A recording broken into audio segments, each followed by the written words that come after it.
요즘 우리 경제는 답이 없는 것 같습니다. 끝날 줄 알았던 미중 무역 협상은 꽉 막혀 있고요. 북한 문제도 2월 말 북미 정상회담 결렬 이후 뚜렷한 탈출구 없이 또다시 북한의 미사일만 구경하고 있는 상황입니다. 그런 와중에 국내 경기 역시 부진합니다. 최근 발표된 1분기 경제 성장률은 전분기 대비 마이너스 0.3%를 기록했습니다. 여기서 잠깐 이야기할 것이 있습니다. 전분기 대비란 무엇일까요? 2019년 1분기 마이너스 0.3%라는 것은 2018년 4분기에 비해서 경제 규모가 0.3% 감소했다는 것입니다. 그런데 최근 언론에서 미국의 경제 성장률은 3.2% 성장했는데 한국은 마이너스 0.3%라면서 큰 위기가 온 것처럼 호들갑을 떨었습니다. 그런데 미국의 저 경제 성장률은 전분기 대비가 아니라 전년 동기 대비 수치입니다. 와, 어렵죠? 최대한 쉽게 말씀드리려 노력해보겠습니다. 한국의 올해 1분기 마이너스 0.3% 성장은 2018년 4분기에 비해서 경제 규모가 0.3% 감소했다는 뜻이고요. 미국의 올해 1분기 3.2% 성장은 2018년 1분기에 비해서 경제 규모가 그만큼 늘어났다는 소리입니다. 엄연히 다른 통계인 것이죠. 그렇다면 미국의 전분기 경제 성장률은 얼마일까요?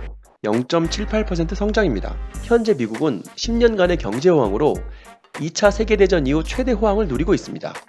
여기에 대해선 조만간 다른 영상을 통해 좀 더 자세히 말씀드리도록 하겠습니다. 그런데 그렇다고 치더라도 우리는 왜 전분기 대비 경제 성장률이 감소한 것일까요? 이유는 여러 가지가 있겠지만 수치만으로 보면 지난해 4분기 경제 성장률이 컸기 때문입니다. 2018년의 전분기 대비 경제 성장률을 한번 보겠습니다. 1분기 1.1%, 2분기 0.7%, 3분기 0.6%, 4분기 1%의 성장을 기록했죠. 이 시기 미국은 1분기 0.5%, 2분기 1%, 3분기 0.8%, 4분기 0.6%를 기록했습니다. 작년 한 해 동안 미국은 어마어마한 경제 성장을 이뤄냈고 올해 역시 그렇습니다. 그런데 체급은 다르지만 가파르게 성장하는 미국의 수치와 한국의 수치가 그렇게 차이나지 않는 것을 알 수 있습니다. 최대 호황을 누리고 있는 미국의 지표들을 가지고 한국 경제가 폭망이라 이야기하는 것에 대해서는 무리가 있다는 사실을 말씀드리고 싶었습니다. 일본의 지표를 가져와서 비교했으면 열심히 행복 회로를 돌렸을 텐데 말이죠.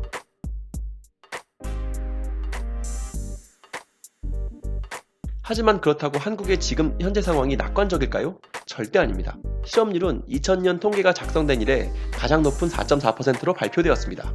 특히나 15세에서 29세 청년층의 실업률은 11.5%로 청년들의 고통은 나날이 커져만 가고 있습니다. 뭐 하나 좋을 것 없이 곧 망할 것처럼 보이는 한국 경제에 과감히 질문을 던져보겠습니다. 이렇게 암울한 한국 경제는 정말로 폭망인 것일까요? 청년 실업 문제를 비롯해 우리나라의 경제 상황이 좋지 않은 것은 사실입니다. 앞에서 말씀드린 수치들이 70년 가까이 압축 성장을 해온 우리에게 익숙치 않은 숫자들이면 부정할 수 없습니다. 하지만 갑자기 우리 경제에 정말 큰 위기가 발생한 것일까요? 재앙이 일어난 것일까요? 우리는 꼼꼼히 따져봐야 합니다. 현재 2%대의 경제 성장률이 폭망이라고 한다면 이러한 상황은 이미 2011년부터 시작된 것입니다.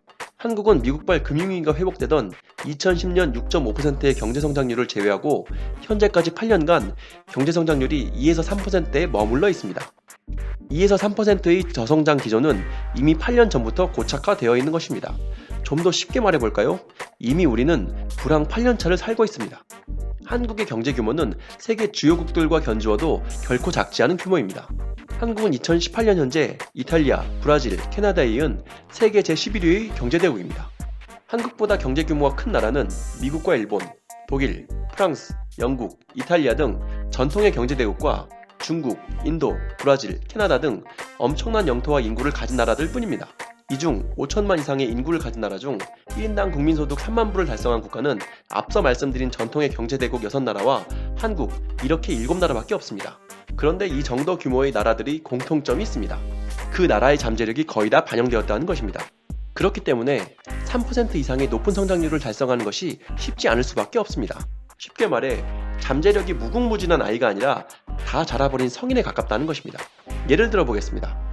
1990년대 후반 우리가 5천억 달러에서 5,500억 달러로 500억 달러만큼 경제의 양적인 증가가 발생했다고 가정하면 이 경우 우리 경제는 10%나 성장한 것이죠.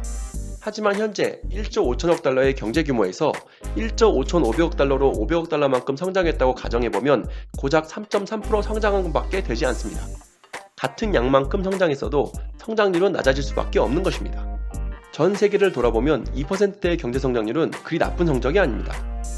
GDP 세계 15위 안의 국가들 중 중국, 인도를 제외하고는 한국보다 경제 성장률이 높거나 비슷한 나라는 호주와 유례없는 호황을 기록 중인 미국밖에 없습니다. 세계 1위인 미국이 저기에 포함되어 있는 게 너무 어이가 없죠?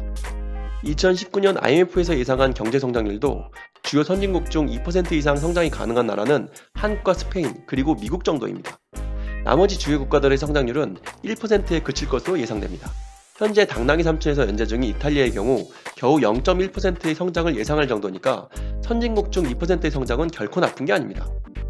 하지만 7, 80년대 초고도 성장을 이뤄낸 경험을 가진 한국 사람들 눈에는 2%대의 경제 성장이 한참 낮아 보일 수밖에 없겠죠. 현재 전 세계는 세계 무역기구 출범 이후 20년간 누려온 자유무역을 통한 경제 변형이 잠시 주춤하고 있습니다. 트럼프 대통령의 일방적인 보호무역 정책 때문이죠. 수출이 잘 되어야 먹고 사는 나라인 한국이 미국의 보호무역 정책에 적잖은 피해를 보고 있는 것입니다. 경기가 부진할 때마다 한국 정부에게는 비장의 카드가 있었습니다. 바로 부동산 부양을 통한 경기 부양입니다. 부동산은 우리나라 사람들의 자산 중 거의 대부분을 차지합니다. 그렇기 때문에 부동산 가격을 올리면 내수 경기가 부양되는 것처럼 보이게 됩니다. 예쁜 통계가 나오게 되는 것이죠. 하지만 그 결과로 가계부채의 폭발적 증가와 구매력 하락, 잠재 성장률 하락 등의 문제가 발생하게 됩니다. 부동산 부양은 이렇게 우리가 다 알고 있다시피 부작용이 상당합니다. 그래서 현 정부는 부동산 가격 상승을 통한 경기 부양은 부작용이 더 많다고 판단한 것 같습니다. 지금까지 한국 경제가 해왔던 방식을 바꾸고 새로운 방식으로 나아가려 하는 것이죠. 한국 경제는 현재 좋지 않은 상황임에는 확실합니다. 하지만 그렇다고 재앙인 것인가 라는 질문에는 확실하게 답할 수 있습니다. 아니, 우리 나쁘지 않아. 오늘은 한국의 경제 성장률을 중심으로만 말씀드렸습니다. 성장률만을 가지고 현재 우리의 경제가 대단한 위기라고 하는 것의 반론 정도이지 앞에서 말씀드린 것처럼 우리 경제가 문제가 없다는 것이 아닙니다. 다음 편에서는 그렇다면 과연 우리 경제는 무엇이 문제인지를 간단하게 짚어보도록 하겠습니다. 역사와 정치, 경제에 얽혀있는 주제들과 함께 이제 본격적으로 오늘을 살고 있는 나와 관련된 돈에 대한 이야기를 해보려고 합니다. 긴 시간 시청해주신 여러분 감사드립니다. 그럼 다음 시간에 뵙겠습니다.